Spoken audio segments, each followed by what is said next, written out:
I tried to tell them it was a mistake to reopen. I told them what I saw all those years ago, but they didn't believe me then. So, why would they now? Camp Soleil, changing the name for obvious reasons, is a camp in a small town that was made for rich, troubled kids. Your kid keeps leaving flaming bags of shit on the neighbor's porch.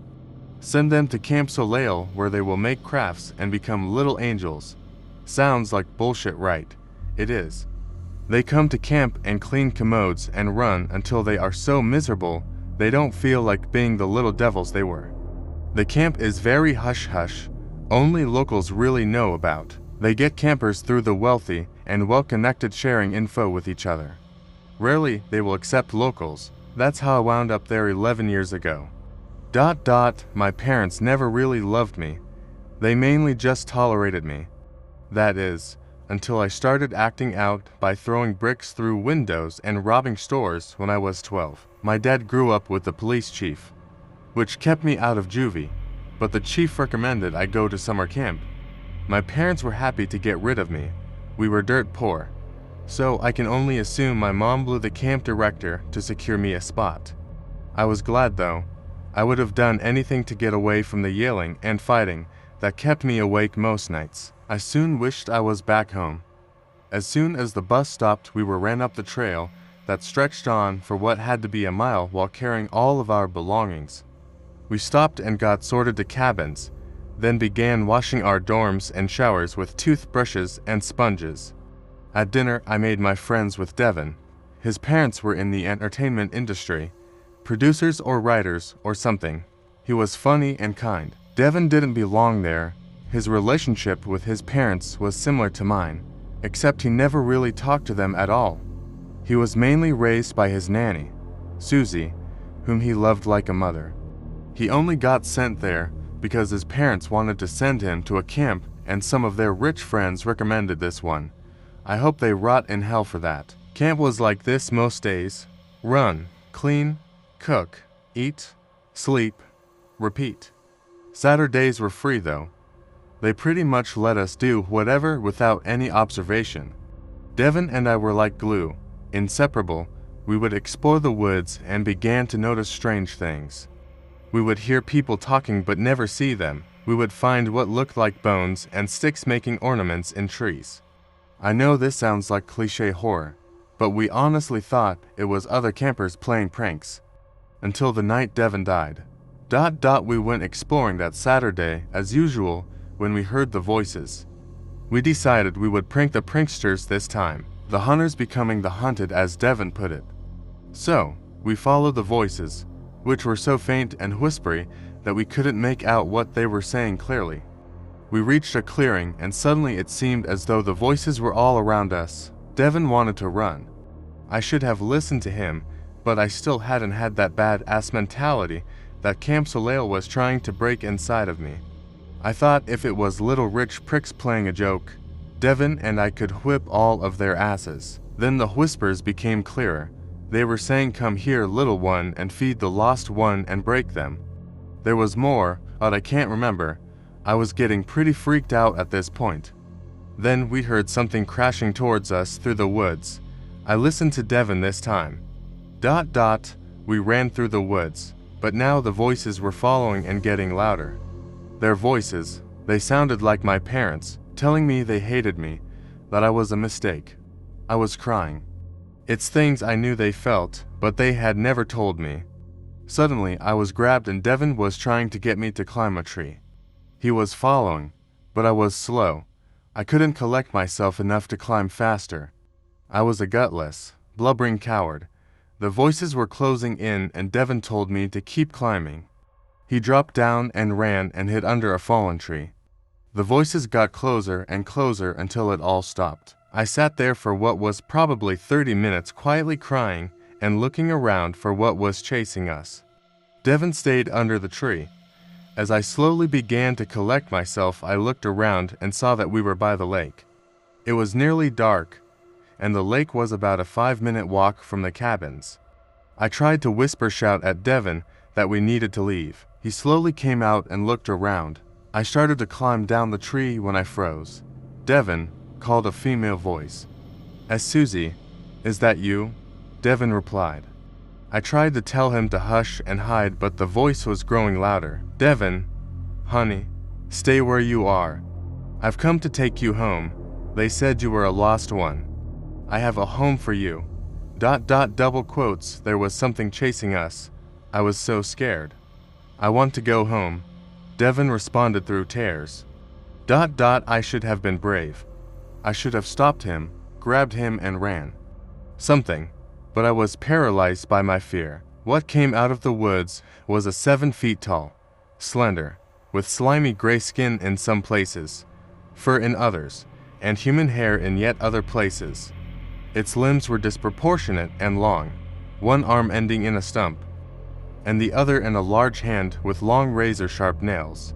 Its head sprouted the antlers of a deer and the horns of a bull. It was beautiful and ugly. I was drawn to it and terrified all at once. Devin just stood there smiling. "I missed you so much, Susie," he said as he rushed to hug the creature. The beautiful voice turned to a rasp similar to a fork on a plate as it screamed, "Welcome home, lost one," before effortlessly lifting my friend in the air and ripping his torso from his legs. The last thing I saw before falling from the tree was the creature lifting Devin's poor lifeless body to its mouth. Then everything turned black. They said I got lost in the woods, fell, and got concussed. There was no evidence of what I saw, and Devin simply got separated and was still missing. I tried to tell them that I couldn't have been lost right by the lake, but it didn't matter. They wouldn't listen. Devin's parents suddenly cared. Not enough for them to want it to be national news that their child was missing, but enough to want the camp shut down. I did my research and found kids have been going missing around here every so often for decades. The number spiked once Camp Soleil opened and dropped after it closed. Someone is hiding something. How has none of this made headlines? I know that thing took that kid. This time I'm doing something. Tonight, as Devin would say, the hunter becomes the hunted. I'm so sorry, Devin. I miss you.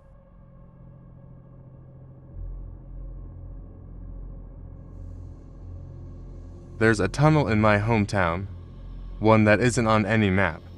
It's not marked by a sign, nor is it mentioned in any travel guide or local legend. Yet, everyone here knows about it. They whisper its name in hushed tones, usually as a cautionary tale to keep children from wandering too far into the woods.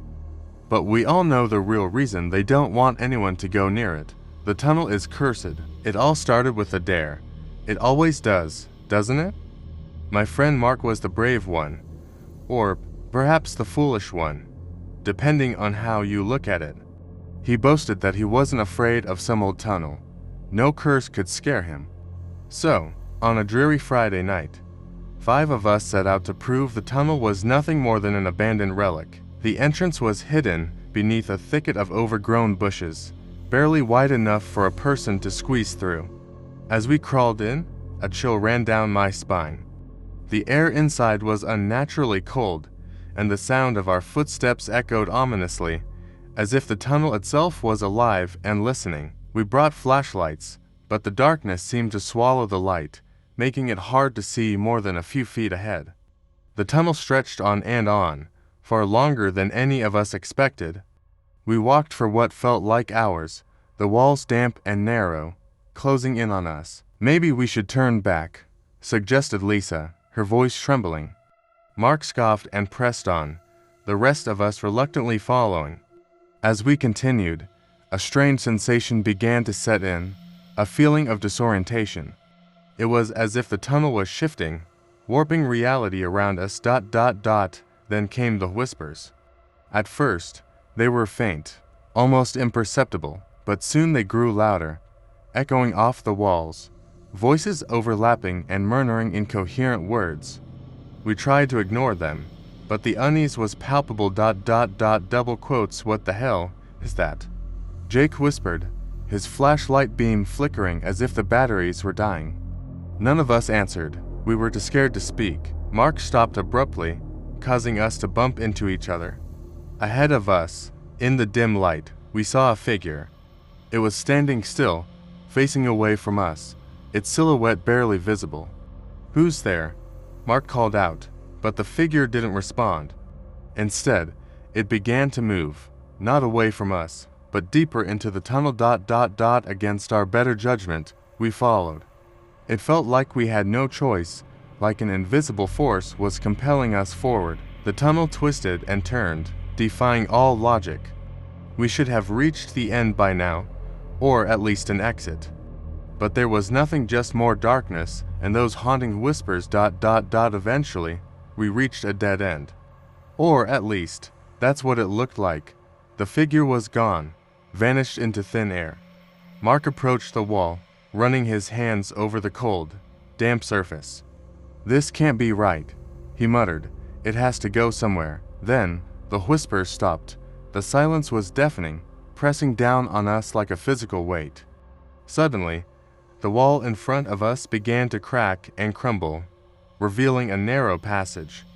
Without thinking, Mark squeezed through, and we had no choice but to follow.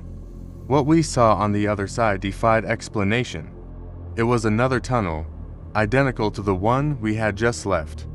The same cold air, the same oppressive darkness. We walked on, driven by a mixture of fear and desperation. Hours turned into days, or maybe it was just minutes. Time had lost all meaning. One by one, my friends started to disappear. Lisa was the first. She screamed, and when we turned around, she was gone. No trace of her, just empty air. Jake and Sarah were next, swallowed by the darkness without a sound. Soon, it was just Mark and me, trudging through the endless tunnel. I don't know how long we walked, or how many times we circled back. The tunnel never ended. It just kept going, looping back on itself like a twisted maze. Mark eventually gave up, sitting down and refusing to move. "We're never getting out," he said, his voice hollow. I kept going, though. I had to. And then, finally, I saw a faint light ahead.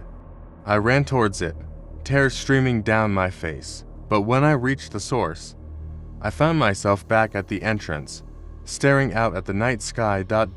Mark was gone, and so were the others. I was the only one who made it out, but I'm not sure if I ever really escaped. The tunnel still haunts my dreams, and sometimes, when I close my eyes, I can still hear those whispers. I don't know what happened to my friends, and I don't know what the tunnel is or why it exists. But if you ever find yourself in my hometown, stay away from the woods. Don't go looking for the tunnel that never ends. Because if you find it, you might never come back.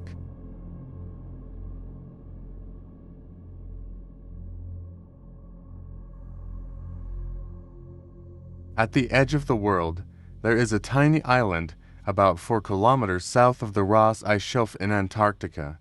Though the island has no proper designation, my associates stationed at the neighboring Scott base have unofficially dubbed it Nothing Island on account of its uninteresting nature. Scans have shown that the entire island is nothing but ice, so no government has decided to waste their money on any kind of knowledge-gathering mission. Most researchers in Antarctica are there especially to observe changes in the climate. They study rocks, measure sea level rises in the single digits of micrometers, and engage in other agonizingly boring activities. Some researchers, however, are in Antarctica to study Arctic animals. I am one of these scientists, and I noticed a bizarre behavioral pattern among the emperor penguins in the area. They are drawn to Nothing Island and have been almost ritualistically abandoning their colonies to attempt the journey. Leaving their colonies is certain death, and they're smart enough to know it. But with reckless abandon, increasing numbers of them attempt to swim over to an island with nothing on it for reasons impossible for any human to understand. We're not supposed to bring the rogue penguins back to their colonies or impede their journey. In spite of our empathetic human instinct, nobody was happy about that, but Isla was inconsolable. She always had tears in her eyes watching the penguins on their death march. I wish I could remember her with tears in her eyes, or with the smile she always had when the baby penguins did something funny. Instead, when I think of her trembling hands, white-knuckled, clutching a massive chef's knife. There was a wild look in her eyes as we tried to talk her down from whatever psychosis had taken hold. It was no use, and we knew that, but there was nothing else to try. We kept asking her what she wanted, but she refused to answer. It was late, probably close to midnight, and Theodore found her trying to leave the facility wearing nothing but her loose-fitting flannel pajamas. When he asked what she was doing, she scrambled to the kitchen and produced the knife. Her crazed scrambling woke everyone up, and here we all were, trying to reason with a woman who simply was not there anymore. When somebody attempted a step towards her, something changed in an instant, and she threw the knife at Henry, our supervisor. She missed by a wide margin, and the knife uselessly thumped against the wall. Before it could even clatter the floor, Isla was a blur, instantly propelled into a dead sprint towards the open kitchen door. Unfortunately, Theodore was able to grab a hold of her before anyone could even register the fact that Henry wasn't hit by the knife. Her thumbnail was buried in Theodore's eye. There was a spurt of blood, and he started screaming. He released his grip on Isla, and she was gone in the blink of an eye. Theo fell to the ground in dismayed agony, and while everyone was checking to be sure he was okay, I frantically threw my winter clothes on and chased Isla out of the facility. In the impenetrable Antarctic darkness, it was nearly impossible to identify her footprints in the snow. I didn't even register the fact that she was moving in the direction of Nothing Island until I saw a vague human silhouette ominously planted at the shoreline. My approach was hesitant, but such caution was unnecessary as her violent mania from earlier had subsided and an eerie calm had taken over. She wasn't even shaking in the cold. She said something, but I couldn't hear her over the deafening whines. I remember shouting that I couldn't hear her, and I remember her smiling, with an expression of pure bliss on her face. She raised her right arm, which was still speckled with half-frozen beads of Theodore's blood, and pointed toward Nothing Island.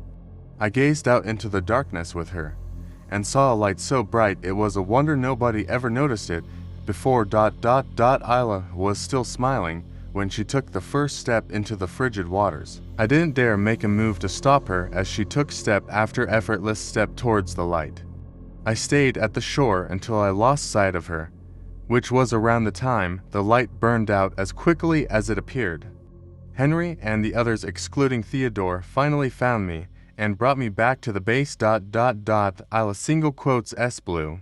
Bloated corpse washed up the next morning. Her blood was frozen and she was still smiling.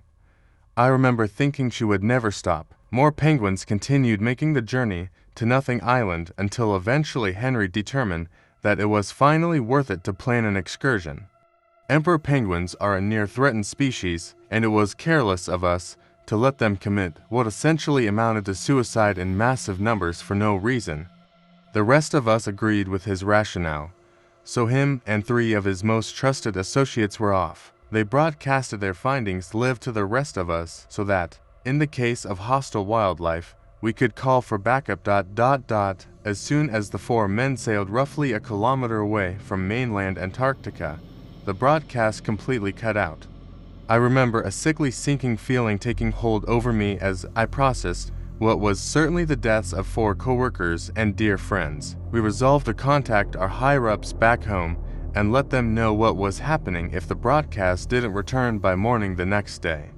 I was designated to be in charge of the broadcast, so I was set up to be notified in the event the stream saw any activity. Thankfully, there was no need for that as Henry and his men returned. The way they described it, a winter storm that occurred on the way to the island made it impossible to navigate the furious Antarctic waters.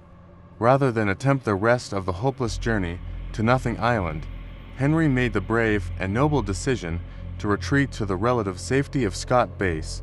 Unfortunately, the expensive broadcasting equipment was lost in the storm.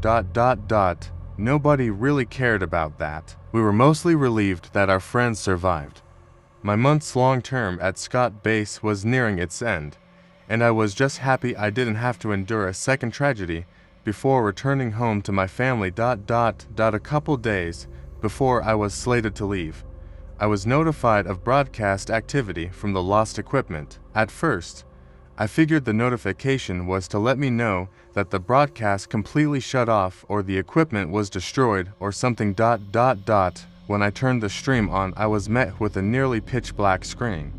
It was so dark I thought for a moment that the camera somehow turned back on when it hit the bottom of the ocean. I would have turned the stream off if not for the vague sense of movement in the footage. When I turned the brightness up, I was able to make out what could only be described as a frozen hellscape which stretched further than the eye could see, beyond the very curvature of the earth itself. Golf ball-sized clumps of snow and hail relentlessly beat down from the skies, and a howling wind sent a chill down my spine. At Scott Base, it was daytime, but the footage showed almost no light at all. Certainly not from the sun. There weren't even any stars in the sky, only a stagnant and infinitely thick void. The broadcast panned to a view of 4 small tents and a hastily made fishing hole located maybe a couple hundred meters away. The camera was shaking violently as the operator moved closer to the tents. Over the blowing whines, I was becoming increasingly aware of the inconsistent rasping breaths from behind the camera. When it was only a couple meters away from the tents, the approach halted suddenly. The breathing quieted too, just enough to make out the sound of snoring coming from inside the tent. The camera turned to reveal the operator. Even in the dark, I could make out the smile Isla had when she originally set off to Nothing Island. She was deathly pale and had adopted an eerie gauntness to her frame, but the manic joy shined through her smile more brilliantly than ever. The last frame before the stream cut out was of that intense and horrible smile. Nothing Island still visits me in my dreams. I sail away, but no matter which direction I go, I end up at Nothing Island. There is beauty in the endless expanse of white packed ice. I cannot see its end, and there are emperor penguins, and Isla holds my hand, and I want for nothing. The dream always ends when the light gets too bright for me to bear.